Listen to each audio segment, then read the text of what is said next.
Okay. In 1957, the computer scientist Herbert Simon said the following: "There are now in the world machines that think, that learn and create. Moreover, their ability to do these things is going to increase rapidly until in a visible future, the range of problems they can handle will be coextensive with the range to which the human mind has been applied." That was in 1957. In 1970, Marvin Minsky, an early pioneer of AI, said the following as well: "In 3 to 8 years, we will have machines with general intelligence with the general intelligence of an average human being. I mean a machine that will be able to read Shakespeare, grease a car, play office politics, tell a joke, have a fight. At that point, the machine will begin to educate itself with fantastic speed. In a few months, it will be at genius level, and a few months after that, its powers will be incalculable." That was in 1970. So it was in this time-honoured tradition of ludicrous speculation that on the 29th of October of this year, so about 2 weeks ago, the CEO of SoftBank, which invests heavily in tech companies, confidently said, and again I quote, that artificial superintelligence, which would be 10,000 times smarter than a human brain. By the way, what does that mean, 10,000 times smarter than a human brain? Does that mean it thinks the same thoughts but 10,000 times more quickly? That it has 10,000 times better memory? Or that its thoughts are just somehow 10,000 times better than ours? Anyway, he said that will be coming in 2035, apparently. He knows that. So 11 years, 10,000 times human intelligence. Much like nuclear fusion, artificial general intelligence, i.e. super intelligent conscious AI, is 10 years away and always will be. Similarly, Elon Musk, the patron saint of tech bros, said at the same event, so just 2 weeks ago, that AI will be able to do anything a human can do within a year and be equal to the intelligence of all humans combined, whatever that means, 3 years after that. Quite a claim. Although if you think about it, it's not actually that impressive, because presumably the intelligence of all humans combined includes Elon Musk, who alone must be responsible for bringing down the level to quite a low number. But funny as this is, obviously AI has advanced in the last 10 years. Everybody knows that's quite dramatic. Its capacities have developed. But what it really is doing and what it really is useful for and how it actually should be deployed is something that is not very well understood, especially by these tech bros who are responsible for it, who don't really seem to actually have any idea of what consciousness is at all. And what consciousness is, of course, is really what we're interested in discussing today. It's really the key philosophical question that there is. And the problem of the mind and the relationship between mind and body is known in philosophy as the hard problem, right? The sort of central problem that no one's really been able to resolve. However, although it is a difficult problem, and the nervous system is very, very complex, I would say that the main reason for the difficulty, the philosophical difficulty, is really political, which is that we live in a class-divided society, and the bourgeois mindset is characterized by a lack of understanding of humanity and of itself and of its own system, with all kinds of illusions, basically. And it's those illusions which are fostered even quite deliberately, and you have religion and all kinds of things, and alienation. That is the real obstacle that confuses us about what our own consciousness really is. It's not so much a technical, scientific difficulty. But yes, what is consciousness? That's the question I really want to try to answer today. And of course, we're materialists. And therefore, the question of materialism is obviously about what is consciousness, really, because it's a statement that what is materialism? It means that consciousness is dependent upon the material world. It is an expression of the material world. It has no independence from it, cannot exist separately from it at all, and is part of the material world. That's the materialist position. So obviously it's an interesting question to us, and I think it's important because if you think about it, really all the attacks on Marxism do boil down to idealism, even when they appear not to. For example, the idea that there's a human nature, which is greedy, and that's why you can't have socialism or communism. That idea, that sounds like a materialist idea, because you're talking about human nature, sounds quite realistic. But actually what you're saying is that there's a fixed human nature which is independent of the changing world and all the changes that we have made to society and to ourselves, which are huge and undeniable. But despite that, human nature just somehow is always the same. That's basically what that position is. That's an idealist position, really. Or the idea that Marxists are economic reductionists and we don't take proper account of things like culture. For example, people trying to explain why Trump won. A lot of people say, oh, it's a bit reductive to talk about the economy. It's really because of some sort of machismo or something like that in American culture. I'm not going to go into how right or wrong that analysis is, but that kind of criticism of Marxism, again, it may not appear to be overtly idealist, but it is because it's saying that, of course, we accept that culture plays a role in human history, and ideas, as we're going to discuss today, have a very real effect. Doesn't just boil down to the economy and nothing else. But what they're really saying when they assert that is that these things, these cultural phenomena, these narratives, can't be explained in terms of material processes ultimately at all, which is what we're interested in doing. They do come from somewhere, and they do have a certain power for certain material reasons. But they're trying to deny that. As soon as you say that, that's reductionism, apparently, right? So that's also an idealist attack on Marxism. So I think it's very important that we do understand what consciousness is in materialist terms. Now, today, idealists will say that they base themselves to a large extent on the scientific difficulties in explaining consciousness. As I've mentioned, there are tremendous difficulties and uncertainties there. And that's like their last readout. They will say, this shows that there is a soul or something beyond the conscious world, something that consciousness can't really be explained materially. And what they will say is that, yeah, you can explain the eye, the optical nerves materially, you can explain what photons are, but there's still something ineffable, something sort of indivisible, this meanness, this I that attends all experience, that you don't, and otherwise we'd just be like a digital camera, wouldn't we, which does record very accurately what is out there visually. But of course, the camera doesn't see anything really. It reproduces an image, but it never feels what it sees. It doesn't mean anything to it. Whereas things feel a certain way to us when we look at them, which you can't capture by explaining what photons are, for example, right? So what they say is there's something else, there's something beyond the physical there that gives you yourself, essentially, and that makes things feel a certain way to you. So we have to try to answer that. And there's also here a kind of an implicit dualism, which many people fall into, many materialists accidentally fall into. Dualism means when you basically divide reality into two realms. The material realm, as Descartes explained, with extension, you can measure it. But then a realm of ideas which can't be measured. You can't measure a consciousness. You can't measure an idea. It doesn't exist in space. There's that idea that there's these two realms. And we do tend to slip into this way when we think about ourselves and our consciousness, that there's something immaterial about it fundamentally. But of course, that position is really, it's an admission of defeat. It's like a kind of label for what we don't understand and nothing more. It doesn't explain anything. There's a soul or something within me that makes things feel a certain way and has certain ideas just because of its own inherent consciousness.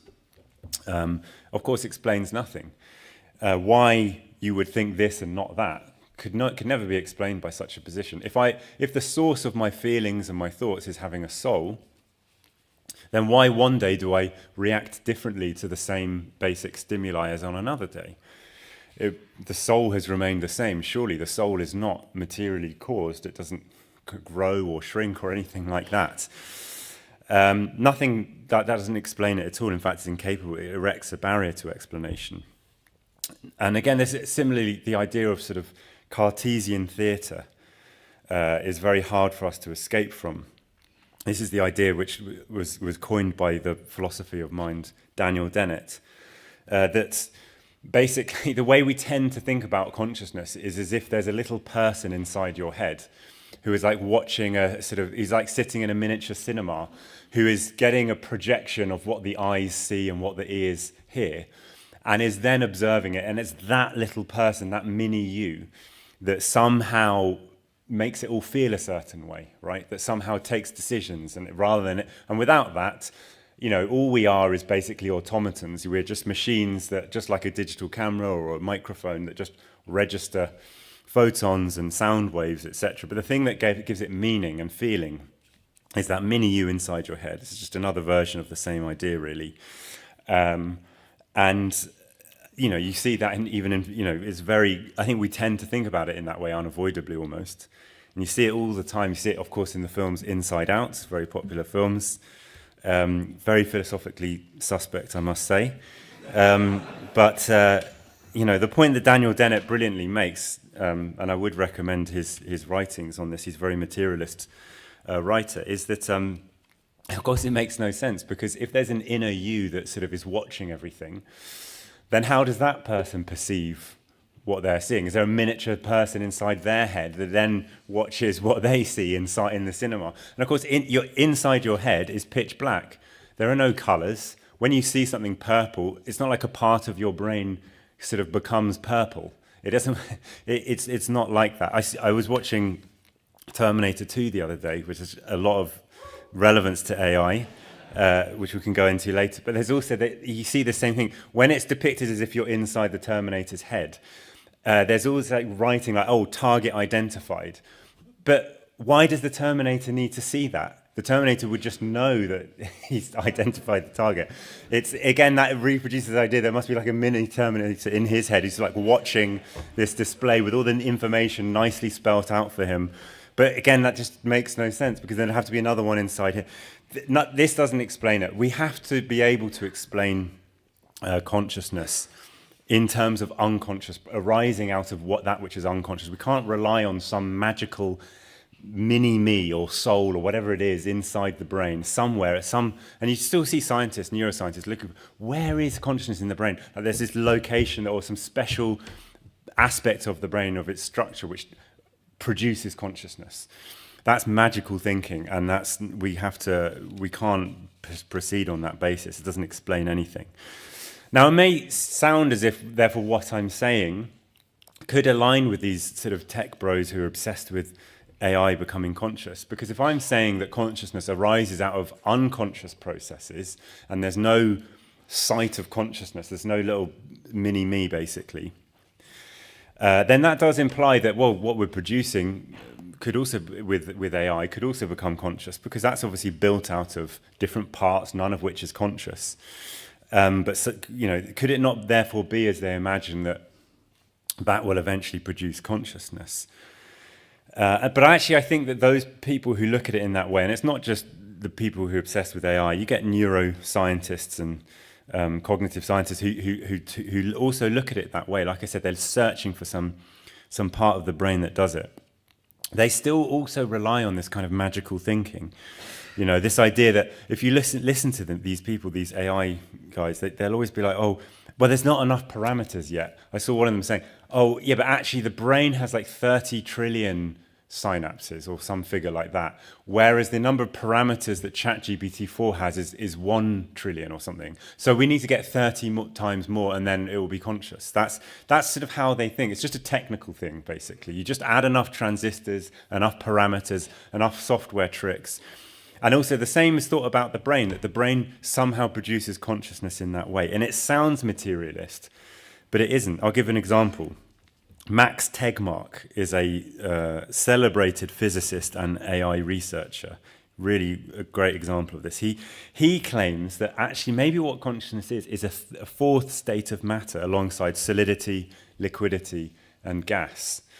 And he calls it perceptronium. And this is a quote from sciencealert.com about his ideas. It says, he proposes that consciousness can be interpreted as a mathematical pattern the result of a particular set of mathematical conditions. Just as there are certain conditions under which various states of matter, such as steam, water, and ice, can arise, so too can various forms of consciousness, according to him. So this appears to be materialist, of course. He's talking about the states of matter, after all.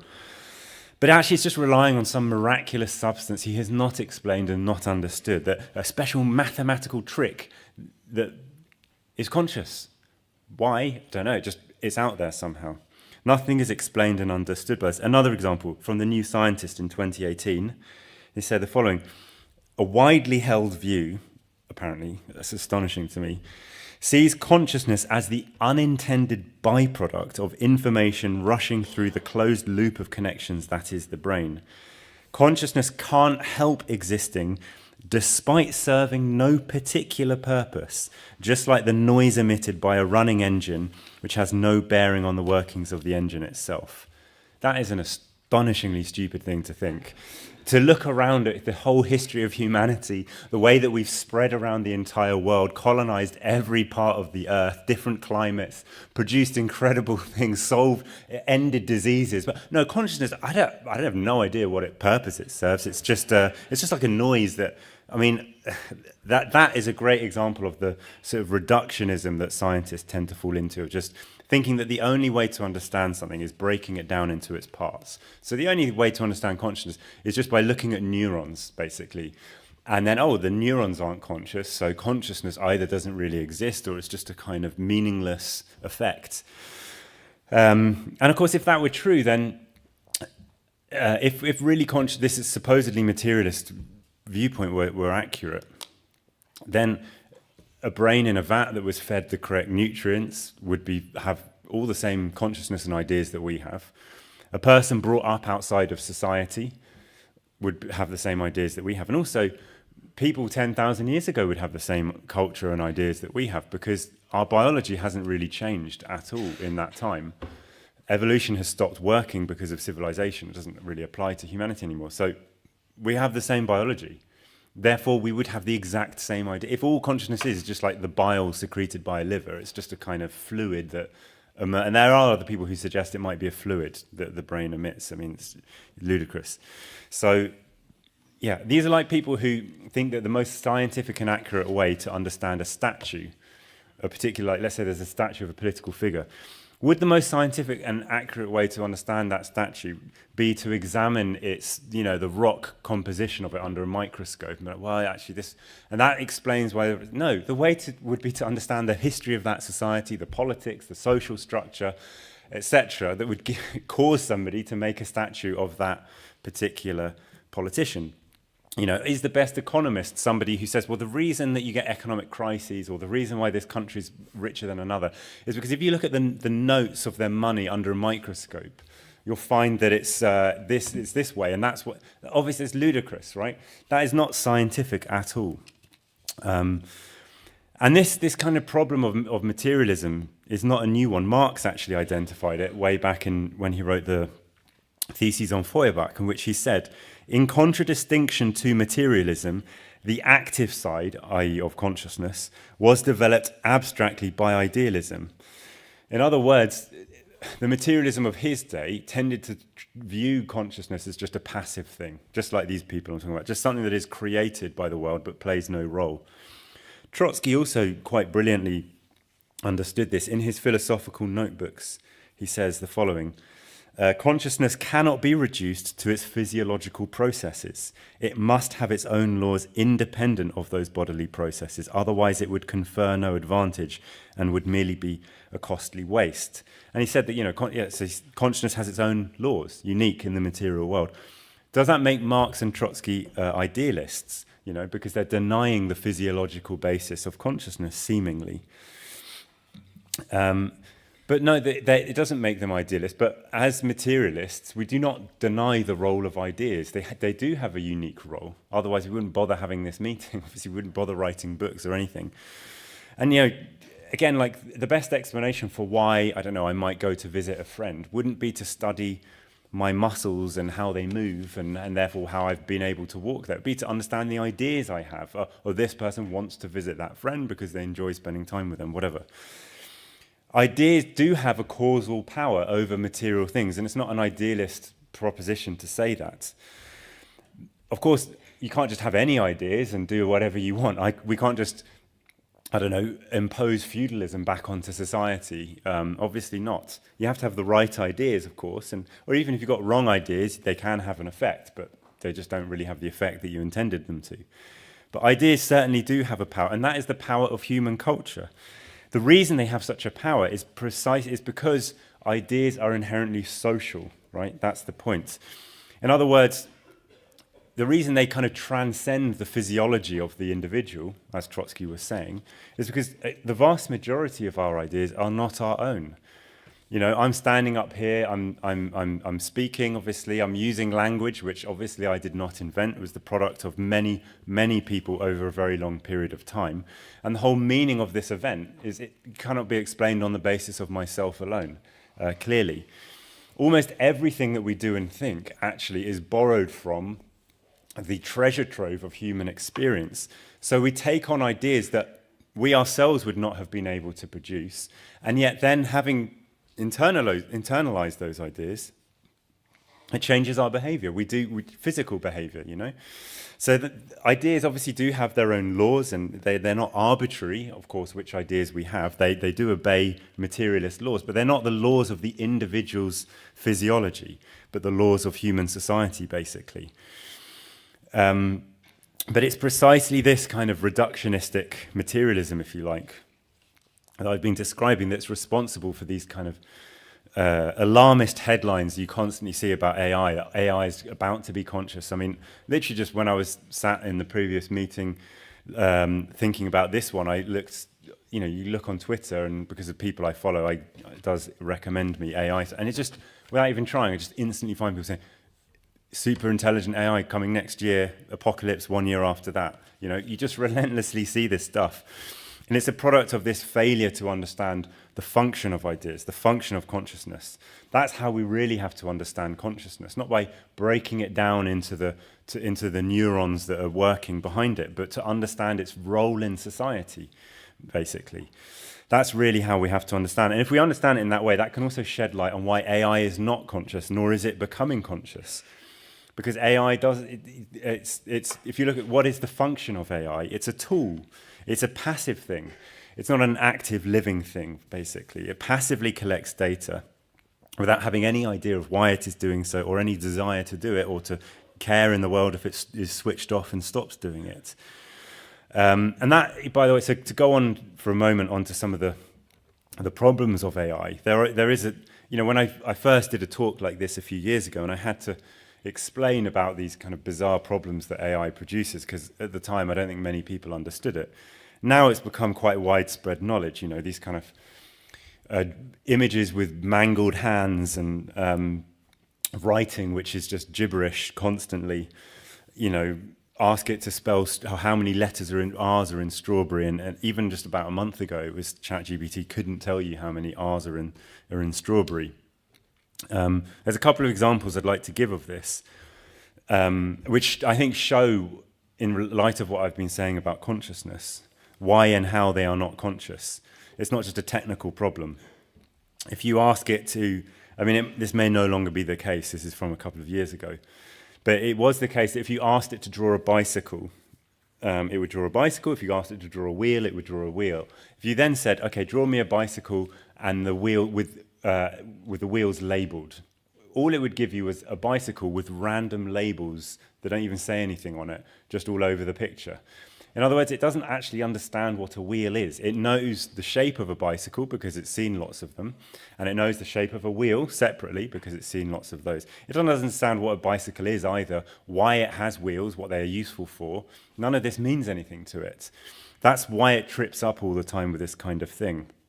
But I think an even better example is if again, you can't really do this now because they've engineered them so that they don't give political answers or moral answers because they're worried it will tell you to like kill yourself or something.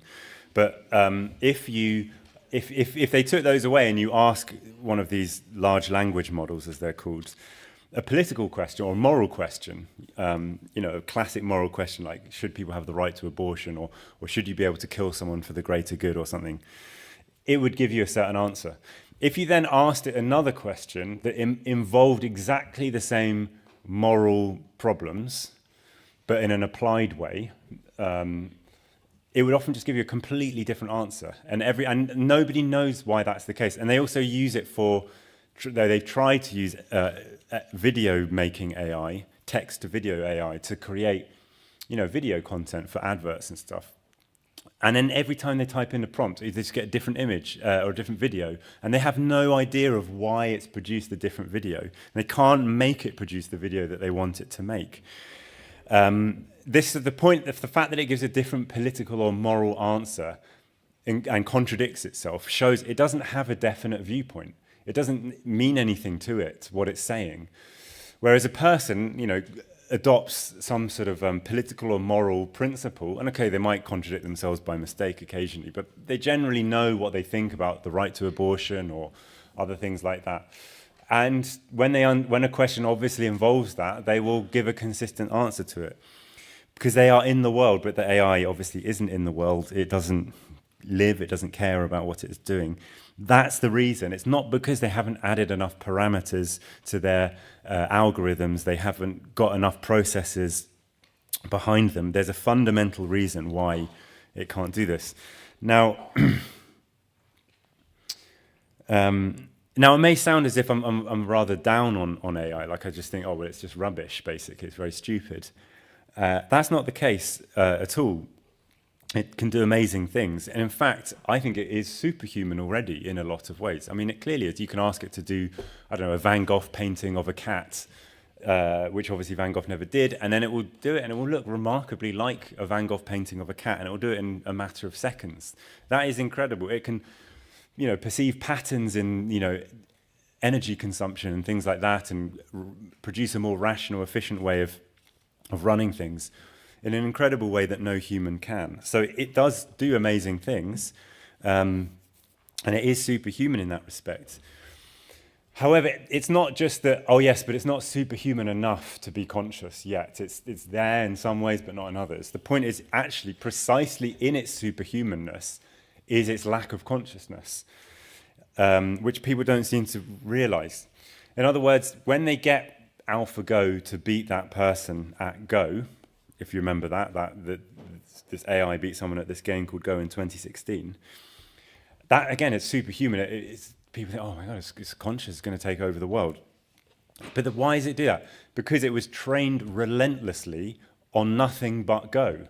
They made it play, I think, 30 million games of Go. No human being has the time to do that in their life. And also, if they tried, they'd get bored, they'd get hungry, they'd need to speak to their family and friends. And also, if you do practice something and you perhaps slightly change what you do to see if that thing works, if I do it like this, is that better?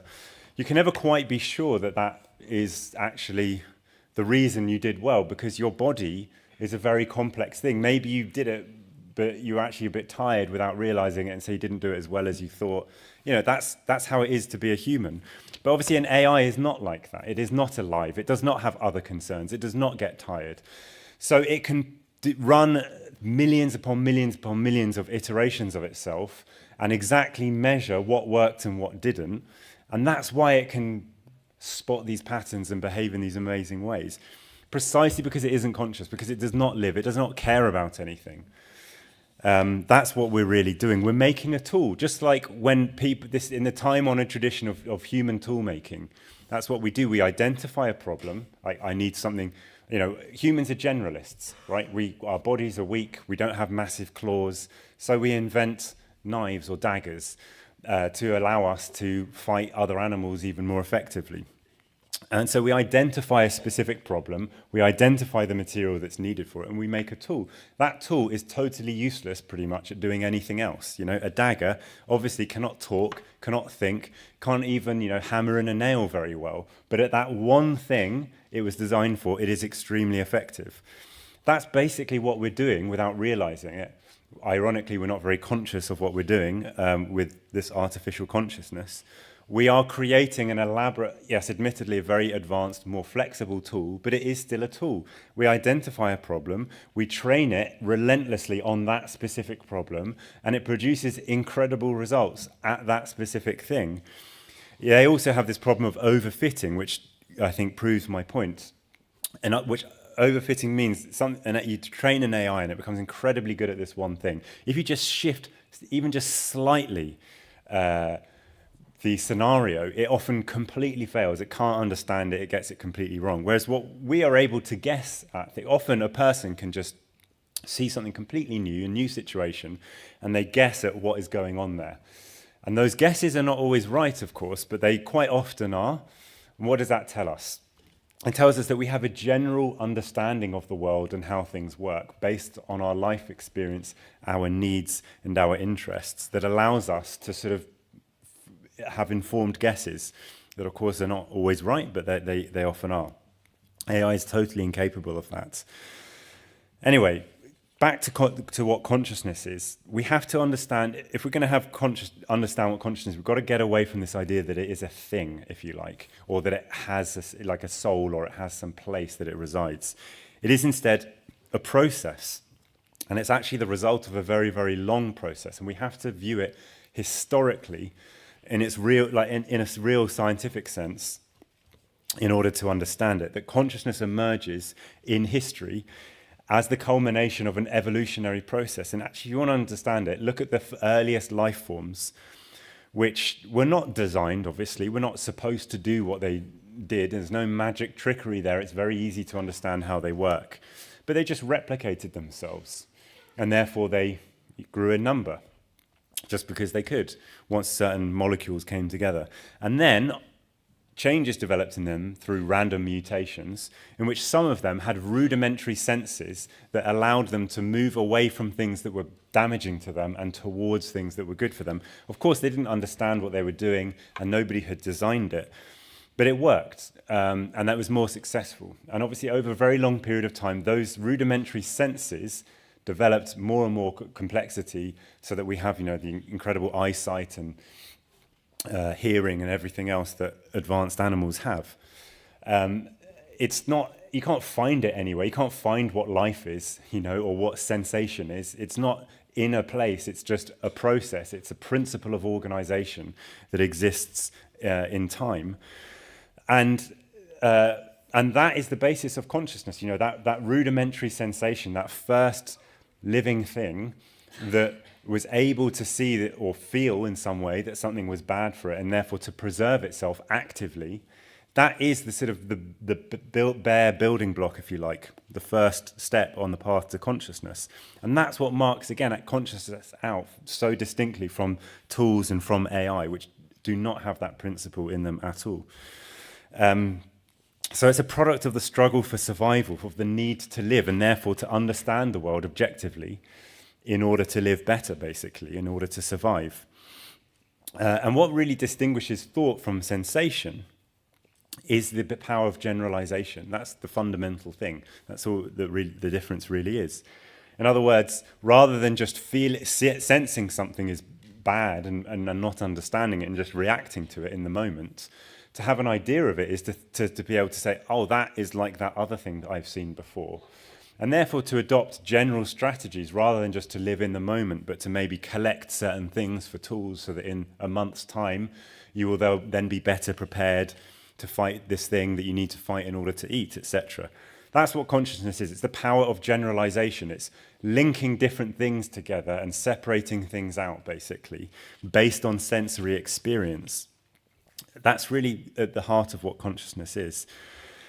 Now, and what we have to understand is that the capacity to do that, to make that leap into generalization, and in turn into self-consciousness, which I'll come on to in a moment, comes not from some special trick in the brain, some special mechanism we've still not understood, but from society, from the interests and the experience of society, particularly as it labors, as it transforms the world.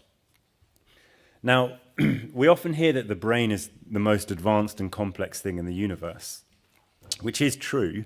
However, I think that this can lead to a kind of misleading conclusions on consciousness, because, and it's also used, that fact is used by these kind of AI optimists, if you like, to say that, oh, well, that's the reason that we've not made conscious AI yet. It's just because the brain is that complex. Like I said before, 30 trillion, synapses.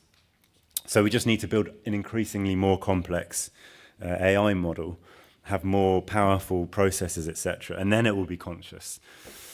Now, the brain is very, very complex, but you also have to understand it was not designed to be conscious, because there is no designer in evolution. And what evolution does is it doesn't sort of, fashion body parts in advance in its head. Obviously, there is no head of evolution. It's a process. It doesn't do that like a designer and perfectly design something for one task. It takes hold of the existing biological material, often that was evolved for something else, and is transformed and used for some other purpose. And the brain is like that. The brain is full of things that really had evolved for other stuff. Our brain is not that different from other advanced mammals' brains. It is more complex, it's true, but it's not that different. And it has its limitations, right? The brain really has a lot of limitations and flaws to it. Communication between brain regions is actually relatively slow. And in particular, the capacities of an individual brain, if you like, lag enormously behind what that brain is used for. In other words, our ability to concentrate, to remember, to hold in consciousness many things is very limited. In writing this lead-off, I obviously had to read some books, and if you asked me now what was in all of those books, I would really struggle to remember the vast majority of it. And everyone knows that, you read a book and someone says, oh, what was in that book? And you have this embarrassing moment, you're like, yeah, I can't really remember. And how therefore was it useful for me to read those books? Because I wrote notes of what I thought was important in the moment, and then I looked over those notes, and I came to certain conclusions, and I organized it. That's basically, and to be honest, I would struggle to tell you what I said in this lead-off a few minutes ago, certainly not word for word. And I have not mapped out every single word that I'm going to say in the rest of the lead-off. It sort of comes to me, right? I'll do a little thought experiment to show you, or an exercise to show you what this is like. So we often think that we picture things in our head, and that's what consciousness is like. And I think that's not quite true. So, for example, imagine a crossword composed of 9 squares in a 3x3 formation, right? So 3 rows of 3 squares making up one big square of 9. And in this crossword is written the 3 words going downwards. So in each column, the words are gas, oil, and dry. If you've pictured that in your head, you should be able to immediately tell me what other words are spelt going from left to right, like that, or for you, like that. But it's quite hard, right? It takes a little while to do that, and you have to kind of go, okay, well, the first one was gas, and the second one was that. And in other words, you haven't actually pictured it in your head, or at least in a very rudimentary fashion have you done so. It's a real struggle to do that, and it takes time. Our ability to picture even people that we know very well when they're not there, or even somebody that you've just looked at, if you close your eyes, our ability to picture them is actually much more scanty than you might think. So if this is the case, then if the brain struggles to picture things and to memorize things, then how on earth are we as conscious as we are? How have we written whole books and done all these incredible things? Through the power of society and through labor and tool making. And in particular, when we make tools, we also make intellectual tools. That is to say, we have writing, we have numbers and maths, and we have other ways of recording things so that we remember them. And we make use, obviously, of language, which is a social phenomenon that no one person could have possibly come up with. And language allows us to organize our thoughts and to remember things and structure what we think. And we often find that as we speak, we then discover what we think. We didn't really even know in advance, if you see what I mean. It's only in elaborating it do we fully realize the significance of what we're saying, and we often then come to new conclusions. As Marx pointed out, society is not just an aggregation of individuals. We have to enter into definite relations with one another. We depend upon those relations and are totally changed internally by those relations that we stand in. And this is a dialectical contradiction, if you like, that on the one hand, the general, i.e. the human consciousness, the ideas that we have, the language that we have, can only exist in individuals, right? There is no super brain, some god that is thinking everything at once for us to sort of take bits of when we need them. Of course not. The only thinking things are individual human beings. And yet at the same time, those thinking human beings could not possibly think the things that they think without the rest of society to base themselves on, without the whole prehistory of humanity to base themselves on, and all the tools and all of the books, etc., that involves. And so, as Marx pointed out, to understand human essence, as he put it in the thesis on Feuerbach, you don't find it 100% in each individual taken separately. The human essence exists in the ensemble of social relations and never in any one person entirely. And therefore, we should think of consciousness not really as an individual thing. That's another mistake, to take it in each individual. Consciousness as it exists is a social phenomenon. It exists in society. And we as individuals partake in that. We take the parts of it that we need as and when we need them. Of course, we each have our own ideas. That is true. We're not all the same as everybody else. But we can only have that individuality that we do have thanks to the rest of humanity producing the ideas, the music, the culture, the ideas, etc., that are there. And we take the ones that we want to take, basically. And despite what these scientists think, this idea that consciousness gives no survival advantage is absolutely ridiculous. It clearly does. And the last thing I want to explain in terms of consciousness is the question of self-consciousness, self-awareness, which again is treated in this mystical fashion as if there's some magical structure of the brain which produces self-awareness. And I've seen another thing said that, well, maybe what consciousness is a quantum, the brain is a quantum computer. You might have heard people speculate on this. And once you have a quantum computer, it just has the magical property of self-awareness. And therefore, I don't know if you know, but scientists are trying to create quantum computers, which would have special abilities. And some people said, oh no, but maybe when we do that, then it will be self-conscious and it will sort of enslave us all for some reason. That's what they say. But actually, self-consciousness there's no magic. It's not really that the brain, yes, it's very complex, but it's not really a product of the brain in that direct fashion. Self-consciousness, again, is a product of society. We, of course, as I've explained, we make use of the treasure trove of ideas, of abstractions, of generalizations, and of tools that human society has developed, and of language, which enormously accelerates your intellectual development. But also being socialized in that way gives you a sense of yourself. And it allows you to understand yourself as a consistent thing that exists over time, rather than just to be lost in the moment.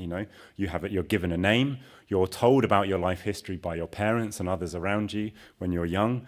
You build up a definite picture of yourself. And again, like I said with everything else, that picture is sometimes a bit scanty. We sometimes struggle to remember what we were like in the past. And we get things wrong about ourselves, and we have, false memories and other sorts of things. So it's not an exact self-consciousness. It's flawed, but nevertheless, it's an enormously powerful thing to have, to be aware, both as a society and as an individual, of who you are, of what your mistakes are, of what your interests are, and therefore how you can adjust your behavior in order to live better, basically. Is an enormously powerful thing. But it's not that the brain has got some secret source that makes that happen. It's rather a product of society. All the brain needs to be able to do is to have memories, have the capacity to have memories, to obviously to have the technical capacity to use language, which I don't have time to go into. Of course, none of which I'm saying should be taken to understand that the structures of the brain are somehow irrelevant to consciousness. Of course not. But it's not by itself nearly enough to explain, and it's not really the driving force of consciousness. And I think, coming to an end then, this should help us to understand why even the most advanced AI It's not conscious. It actually has an entirely different basis. It is not alive. It has no body. It has no feelings. It does not participate in some sort of struggle for survival or anything like that. It doesn't actually care about what it's doing. Today's AI, the point is not really whether it is more or less intelligent than a human being, which people seem to be obsessed with answering. As I've said, it is already superhuman in many ways. In other ways, it can be very, very stupid. But they're different things. They're fundamentally different things. It's an extension of our own consciousness that we have made, which, if used correctly, would have, tremendous advantages for ourselves, allowing us to save energy, allowing us to discover new materials we never could have discovered. If we had a socialist society, it would allow us to plan the economy much better because we could centralize all the data in real time and allow AI to spot patterns and efficiencies and other sorts of things. That is what it really is. It's a tremendously powerful thing, but it is also rather limited and one-sided. And that's not a bad thing. That's not a mistake. We don't want something that somehow is independently conscious. We already have human beings for that, and we know how to create new human beings. So where am I? Yes, just to sum up, there is no magic ingredient to consciousness, okay? There's no mystical properties to it that we haven't yet discovered. There's no perceptronium out there, no new state of matter that needs to be discovered and understood. It is not a direct product of the soul or some technical wizardry of the brain. And to understand it scientifically, we have to grasp the role of consciousness in society. But of course, to understand that is no mean feat, because to understand society, we're participants in society. And to understand anything, you need to be active. You don't understand something by just being passive and having no interest in it. And therefore, of course, it's no coincidence that the ones who really understand society the best are the ones who are struggling to change it, who then discover how society really is, if you like, without illusions. In other words, Marxists, communists. And it's in the struggle to change society that we really become truly self-conscious as human beings, where we really understand how society is without illusions. And when we take control of society in our own hands properly as a species, collectively, that is when we will really understand what we are doing and why, and adjust our behavior accordingly so that we may finally live to our full capacities and not live in this kind of confused and alienated existence that we do under capitalism.